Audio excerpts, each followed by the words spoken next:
Impermanence. Think about you. Just think about your 2 days, whatever happened from morning till now. So much things have changed.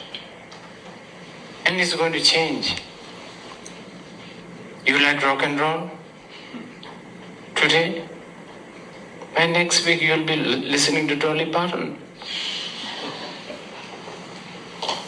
Just like that. And this is we call it Demba. This is a truth.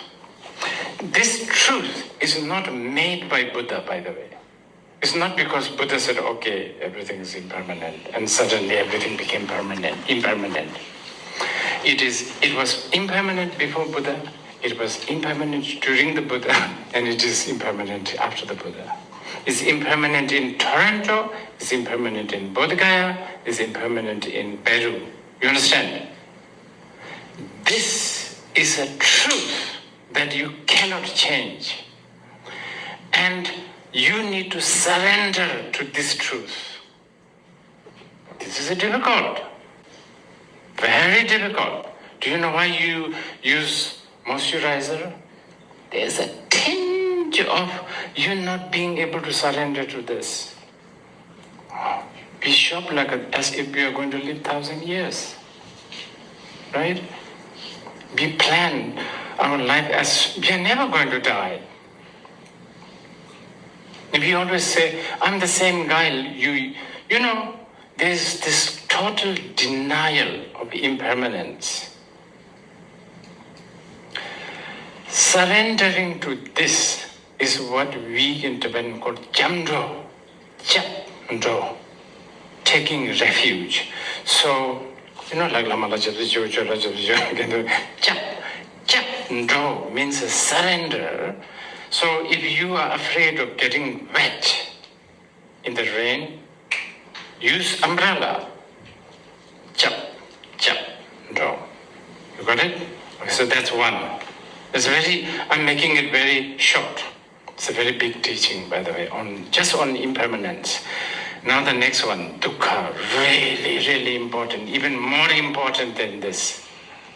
Now dukkha is, in Sanskrit, Sanskrit word dukkha, Pali word dukkha, but in Tibetan we call it dukmal, which is very, very, very badly translated in English as suffering.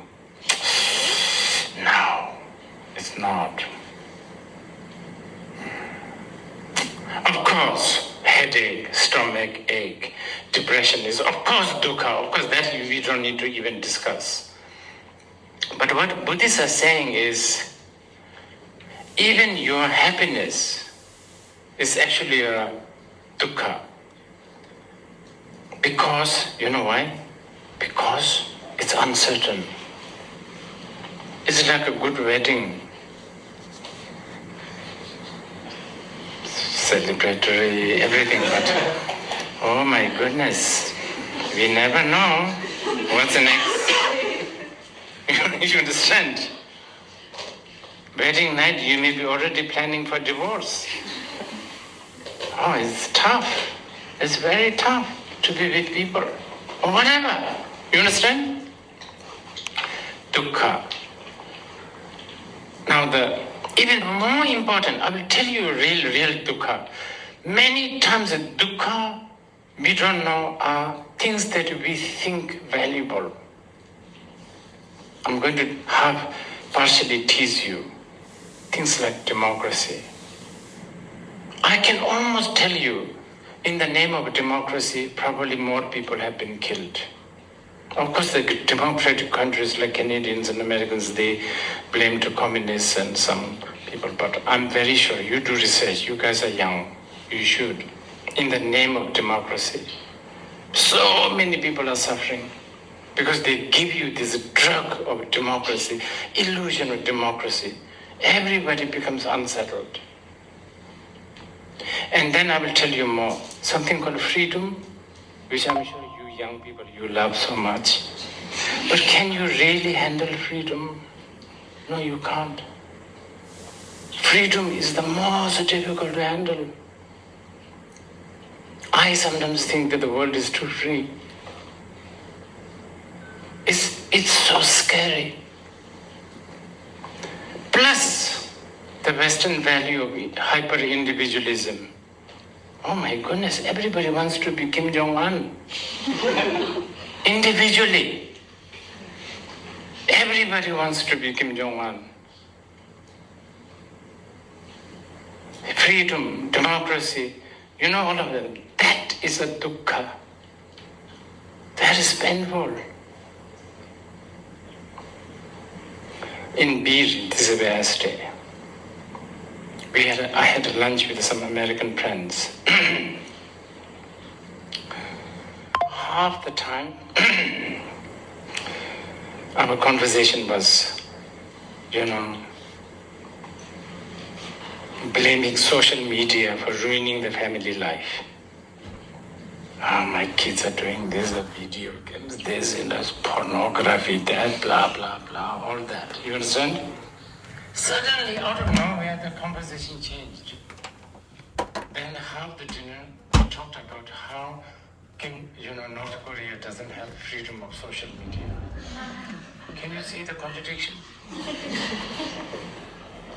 This is how we live. So anyway, dukkha. Okay? Now the last one, dhamma, another little bit difficult. But I'm sure you guys can understand. Whatever you think, whatever you value, whatever you think is only your opinion. It doesn't exist outside.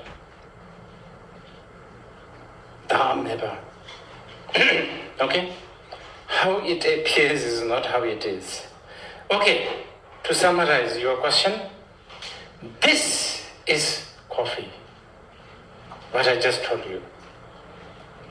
Anatta, dukkha, anicca. This is tea, coffee. Now, how I give you Tibetan carb, Bhutanese carb, I don't know, maybe even with my hand. You understand? That is culture. Now, how much should I really treasure this? Depends solely on between you and me. If you're a Tibetologist, then I give you more cup. But if you want to be more spiritual, then I should give you more anicca. Okay. So actually that's already there. So I'm glad that you asked question. I should look at my time. Yeah. Okay. And then if you have no question, I have some here, which is quite good. There's just a small, I have nothing much to say, but there's a question about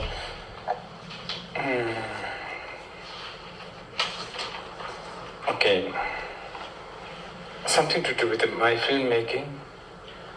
But I'll give you very briefly my filmmaking.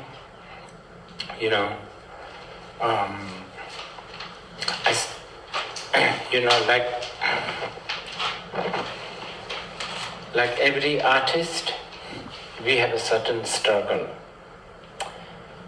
Do you know what that is? That is, I have something to tell you.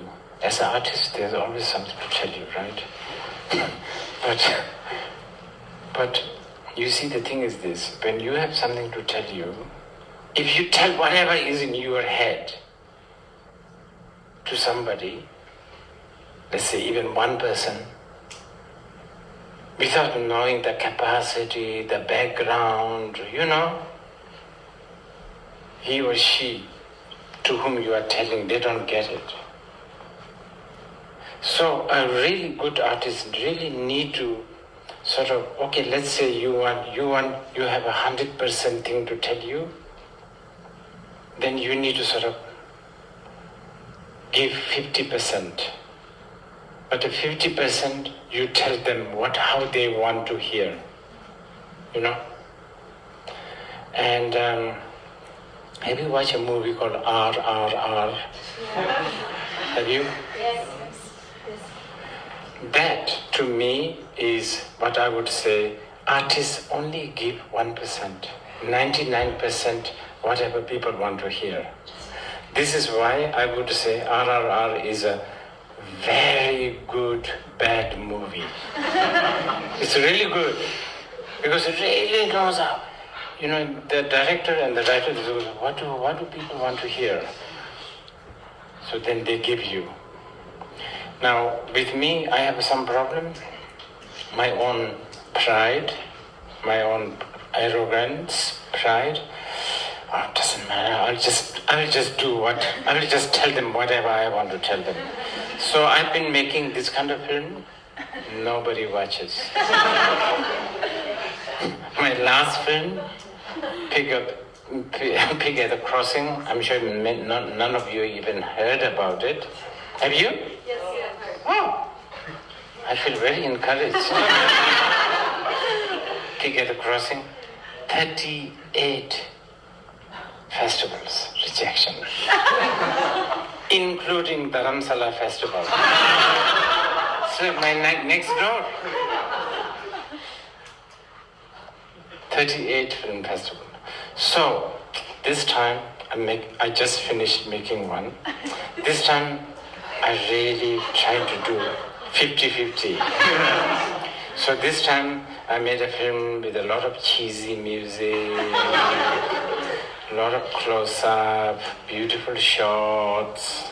So that's my answer for your question. Okay? Anything more? Any more? I have one more. Oh no, I have two more here. If you don't have.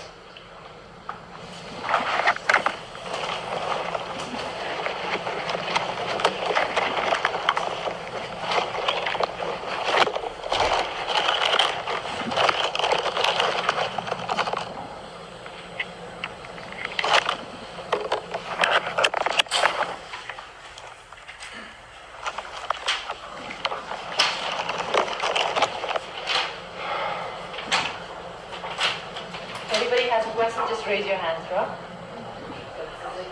Okay. You don't have? Oh, you have? Bonus. Yes, appreciate it.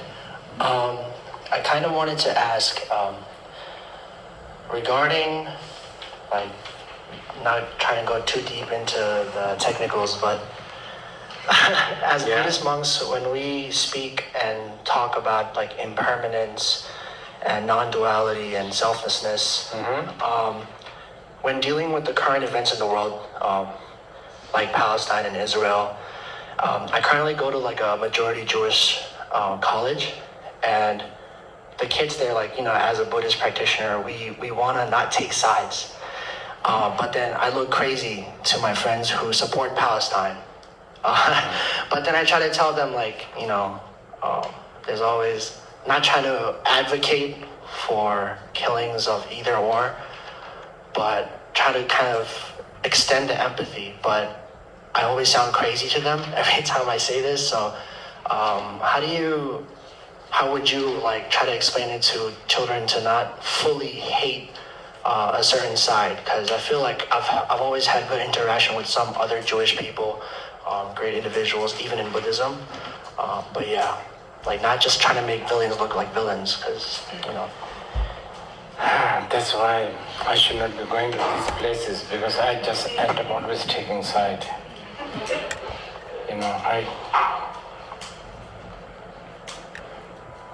It's difficult.